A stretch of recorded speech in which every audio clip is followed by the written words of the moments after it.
Okay, so flat tyres and flat batteries are the two most common causes of mechanical breakdown. And so we've got a video up which shows how to use one of these lithium-ion boost starter packs if you have a flat battery. And we also have a video showing us changing the spare wheel on our Ford Focus training car.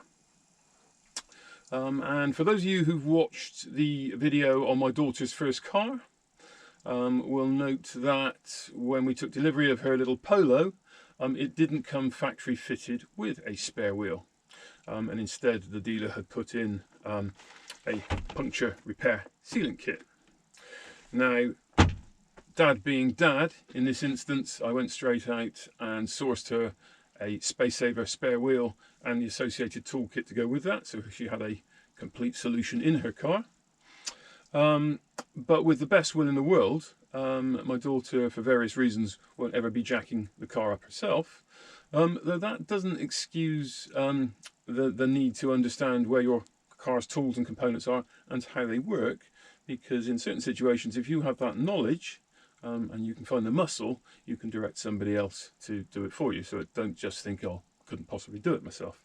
But equally, don't be unwise and attempt something if you don't have the physical capabilities to do it. It's crucially important, very dangerous if you haven't got the necessary physical capabilities of doing that. So the other thing, recently my son with his first car has been driving nearly 12 months now, and he experienced his first puncture the other evening, and he timed it very well in the middle of named-stormed Cara, so it's a very dark, incredibly wet evening, but it really focused my mind. Trying to change a wheel in those conditions is pretty challenging. And so thought we would now just explore the benefits and indeed limitations that the puncture repair kits can bring. It's important to be very clear, because a lot of modern cars now are going over to just supplying a tyre sealant and inflator for various reasons: cost savings, weight saving, so you're not just lugging around a heavy spare, in terms of our environmental footprint. But it's important to understand that these kits do have limitations. They are intended for punctures of a sort of nail puncture type size, so if it's damage from curb impact or hitting a pothole at speed and bursting the tyre, these products can't cope with that. You would need then to phone breakdown assistance, and that is perhaps why on driving test day your examiner will be less than impressed if you are bashing your wheels and tyres and sidewalls into a curb, because you risk doing serious damage to them. So that's why they're viewed so seriously. It's a safety critical issue. But what we'll do now is just have a little look. We'll unbox a couple of options of these tyre inflators and just sort of explain how they work and how they could be useful. Okay, so we've got two products here which we'll look at, compare and contrast. I have no brand allegiance to either of them. I'm not selling any of these products, just to be totally clear. Prior to becoming a driving instructor, I spent a lot of years working for a very large company in areas of marketing and product development, so I have some knowledge of developing products with engineers in China, spraying products, compression products, so not in this field, but I have some understanding of this, so we'll try and bring that knowledge to that. So the two products we've got, one is from a brand called Slime, which is actually quite a large and well-known brand in this field, and the other pack we have here, which you'd often find factory specified and put into the backs of cars from new, is from Continental, the large German tyre brand manufacturer. Now again, given their reputation as a tyre manufacturer, a top-rate tyre manufacturer, you can be assured that the quality of their product will be good. They won't put their brand name on rubbish, and similarly car manufacturers wouldn't be putting these products in the boot of their car if they were not up to standard. So we've got a couple of things just will take us read there. But so if we unbox these, so this came in the boot of my daughter's car, so the dealer had diligently put this in when we bought her Polo second hand.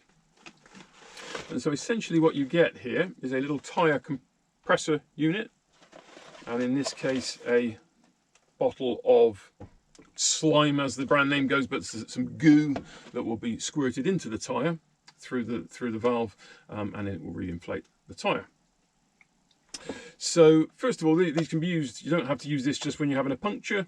So it is a little electric pump, and so you can, if you want to top your tyres up rather than going to the garage, it's a useful thing to have in your car. And so you get an extension lead here, which would be plenty long enough. So it's about 2.9 meters, so plenty long enough to get from your cigarette lighter of the average car. We've got a very long wheelbase van here, and it works on that as well, so it's plenty of cord there. And as it happens, I've got a cigarette lighter here just on the end of my kitchen unit in the van here. So if we switch that on, it's already switched on. Plug that in. Great feature on this slime unit, which again really came to light the other evening on that dark, rainy Storm Cara evening. It's got a very bright LED light there, and at night time, I don't know if you can see that in daylight in the camera, but it is incredibly bright, so to light your work area is very good. And so essentially what you would do is plug this into your cigarette lighter, unwind the cord from this side, and connect that to your tyre valve, and then into the other side we just connect the pump. And actually, so we're just unscrewing the valve there, you would clip that on in that way and pull the lever over. And so I'll just disconnect that now, because we're not actually going to be doing that. I don't want to blow air through that at the moment. But then you would switch on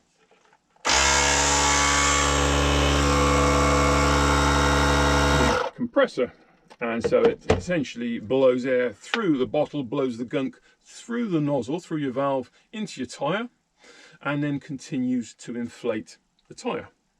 So it's quite a neat unit. You would then drive the car for about 10 minutes, pause again, put the tyre compressor on again, and just blow up and just check the tyre pressure and confirm that it has sealed the puncture.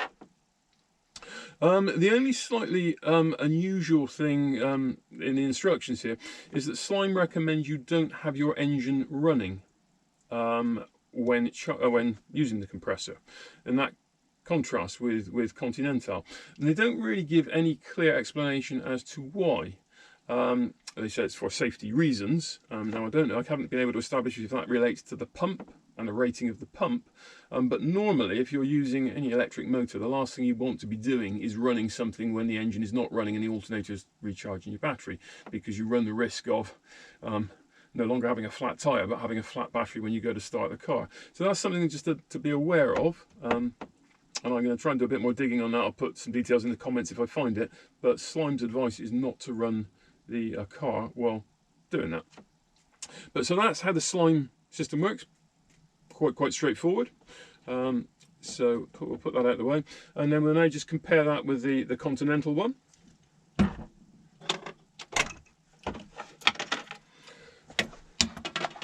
So the Continental one comes in a nice little carry case and is a self-contained unit. Again, two-piece unit. So you have got your tyre compressor there, which, just as the Slime one, you can use as a standalone unit to a little pump. If we unpack that, and then the power cord again is tucked in the back here. So the power cord out. There we go. There's some more in there. I can say that looks a bit short. Right, yeah. So again, we've got similar length of cord there. Obviously been designed to reach average cars from the cigarette lighter. So if we just plug that in here.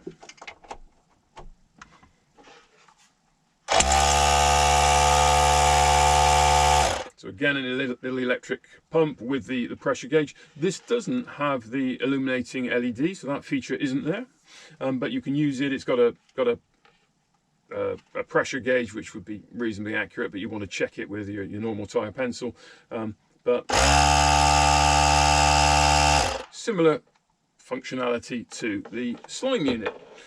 Though the key difference in the instructions, they've got some very good pictorial instructions, so in any language you can understand the steps you go through, but the engine can be running and should be running while charging, which I feel more comfortable with, I have to say. But the key difference here is, whereas with the Slime unit we have a completely separate pot, so the air nozzle connects to a separate pot, the dirty bit, and then you have another nozzle. With this, you would remove this orange cap, remove the red cap from this bottle, which is then foil sealed.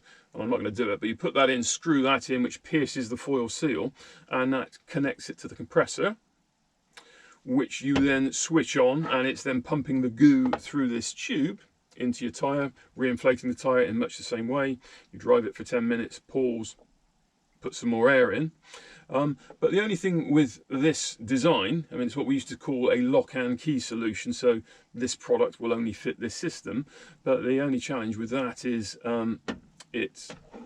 having used it as a puncture repair, this nozzle is then contaminated, and you either have to try and replace the nozzle as well as the goo, or treat it as a one-shot repair solution. Whereas in contrast, these individual bottles, so your dirty nozzle is discarded with the bottle, arguably is a better design solution there. But in principle, they both work in the same way, and as I say, they pump a sealant goo through the nozzle. So all you have to do as the user, with limited technical knowledge, is know how to take the valve cap off your tyre, connect that to your tyre, simply screw that to the tyre valve, and then switch this on. So relatively simple. There is another type which I just need to highlight to you, so similar goo products, but that require you to take the Schrader valve core out. And given the experience we had at the roadside with my son's car the other evening, in a torrential rainstorm, dark night, the reality of that product, in contrast to doing it on a nice lovely sunny day like it is today, really came home. And so I wouldn't recommend that type, and I'll just illustrate that in a bit more detail, and some potential safety hazards with it for a new and young driver. Okay, so as we've illustrated, the through the nozzle solutions, where you simply unscrew your valve cap and screw on your tyre pump,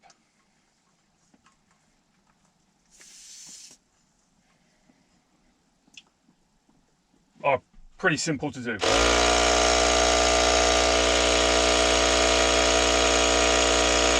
Pretty straightforward. Anyone with reasonable manual dexterity and eyesight should be able to do that. But the alternative systems require you to remove the actual core of this valve, the Schrader valve core. And I don't know if you can see that on camera, but that is the tiny Schrader valve core that you need to take out. And that wasn't intentional, but as you can appreciate, if I'd done that in the dark leaf-covered gutter of where my son and I were changing his wheel the other evening, we would have had a real difficult job relocating that. And this is the point, quite unintentional there, but this is the point we're making. That solution in anything other than perfect conditions is destined for failure. The other thing is, this valve is what holds the air pressure in. So this is a van tyre, it's about 60 pounds per square inch. That's a lot of pressure, but even the smallest car, it's going to be somewhere from about 30 to 40 pounds per square inch. Now the assumption and the recommendation in the instructions is clearly that you should, that the tyre would be fully deflated. They're assuming it's a flat tyre before the user starts trying to remove this valve. But clearly none of us read instructions, and particularly when we're in a panicked situation. So there is an area of potential risk here. If you start trying to remove the valve when it isn't fully deflated, your eyes are at peril. And without over-egging this, I'm going to put on a pair of ballistic impact specs because I value my eyesight. And I'm just going to try and demonstrate that to you. So we've got a little tool here for removing the valve cores. And again, I'm covering it to protect my windscreen, but you can hear the air coming out.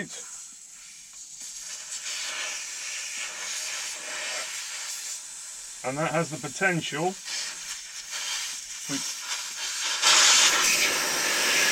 to be fired out under extreme pressure.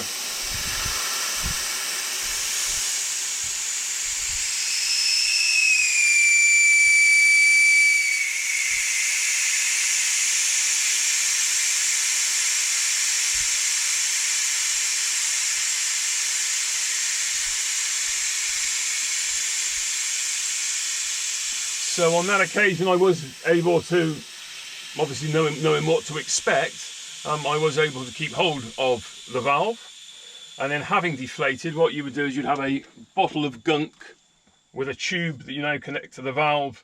You then manually squeeze the gunk into the tyre. You then have to carefully reinsert that valve.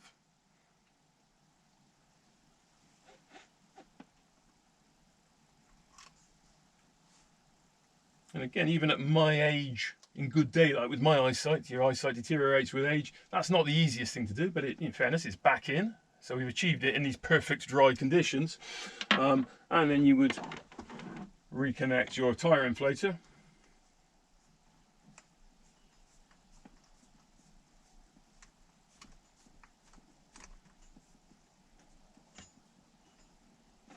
And switch it on.